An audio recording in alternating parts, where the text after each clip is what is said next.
Assalamualaikum warahmatullahi wabarakatuh.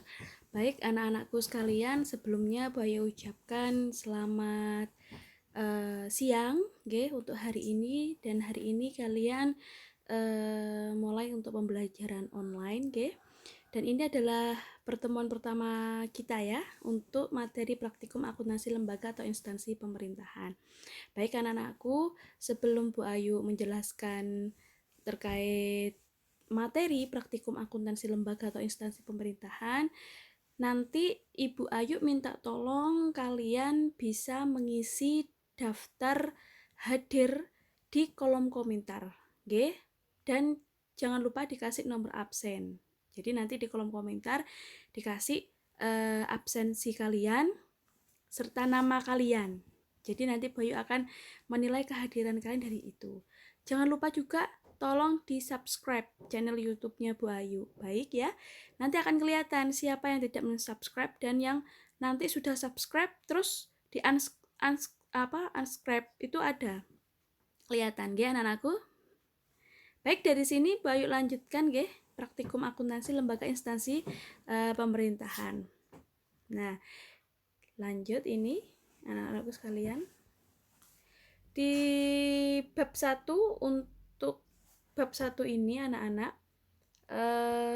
nanti kita akan berbicara tentang pembukuan tunggal dan berpasangan pada akuntansi pemerintah daerah.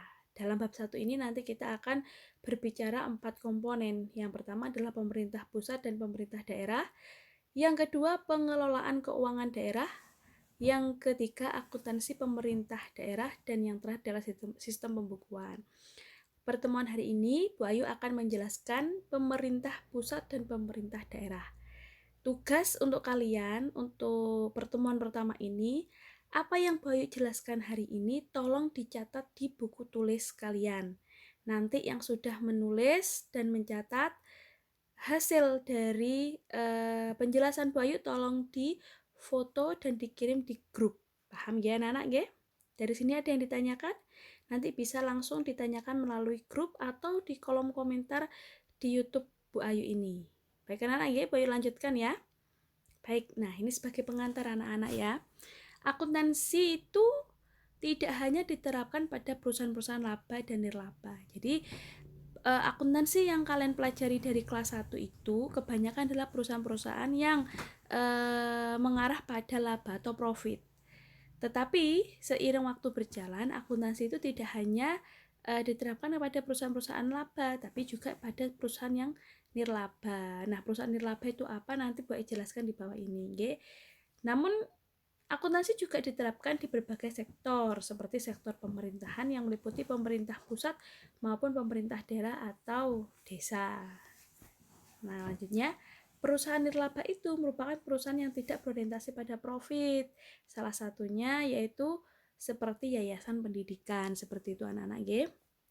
Lanjut, informasi akuntansi dapat diperoleh melalui laporan keuangan, dan informasi tersebut dapat melakukan beberapa tindakan seperti perencanaan, pengendalian, dan pengambilan keputusan. Jadi akuntansi itu sangat penting baik untuk perusahaan laba dan nirlaba, baik untuk sektor-sektor pemerintahan yang meliputi tadi pemerintah pusat maupun pemerintah daerah.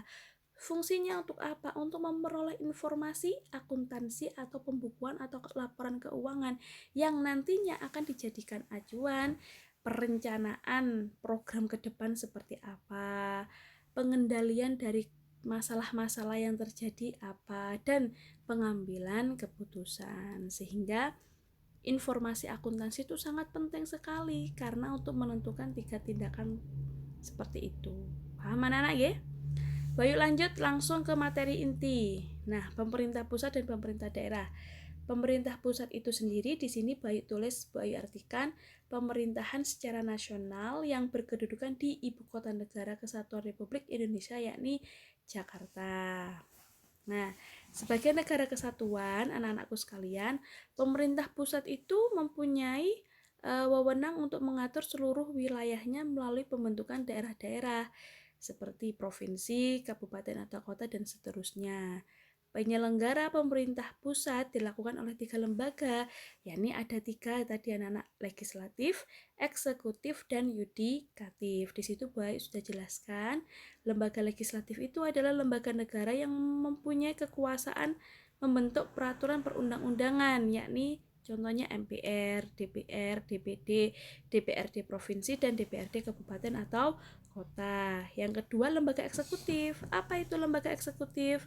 Yaitu lembaga negara yang mempunyai kekuasaan melaksanakan peraturan perundang-undangan. Contohnya di sini presiden dan wakil presiden, para menteri dan kepala daerah. Yang terakhir, lembaga yudikatif. Nah, apa itu? Lembaga negara yang mempunyai kekuasaan mengawasi pelaksanaan perundang-undangan. Dalam hal ini seperti Mahkamah Agung, Mahkamah Konstitusi, dan Komisi Yudisial. Baik, lanjut ya. Sekarang kita membahas yang namanya pemerintah daerah. Nah, pemerintah daerah ini anak-anakku terdapat 3 unsur dalam penyelenggaraan pemerintah daerah. Yang pertama, pemerintah provinsi, kedua pemerintah kabupaten, dan yang ketiga adalah pemerintah kota. Nah, pemerintah provinsi terdiri atas gubernur dan perangkat daerah provinsi. Jadi untuk provinsi itu pasti dikepalai oleh gubernur anak-anak. Jadi kalau kalian tahu, oh gubernur Surabaya atau Jawa Timur siapa? Bu Khofifah.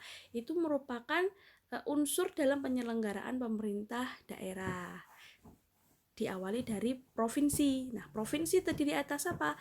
Gubernur dan perangkat daerah provinsi. Terus yang kedua, pemerintah kabupaten. Nah, terdiri atas apa aja anak kabupaten itu? Pemerintah kabupaten dan DPRD kabupaten. Seperti kabupaten ya, seperti bupati dan perangkat daerah kabupaten. Yang terakhir, pemerintah kota. Terdiri atas pemerintah kota dan DPRD kota. Pemerintah kota adalah wali kota dan perangkat daerah kota, seperti itu anak-anak ya. Terakhir ini, perangkat pemerintah daerah itu apa aja? Yang pertama di sini adalah sekretariat daerah. Yang kedua dinas daerah. Yang ketiga lembaga teknis daerah. Yang keempat satuan polisi pamung praja atau yang biasa kita kenal Satpol PP gitu ya. Yang kelima unit pelaksana teknis daerah atau biasa kita kenal UPTD. Yang keenam kecamatan dan yang ketujuh desa atau kelurahan. Untuk penjelasannya dari masing-masing perangkat pemerintah daerah akan Bayu bahas untuk pertemuan yang kedua. Ya anak-anak, tolong jangan lupa di subscribe.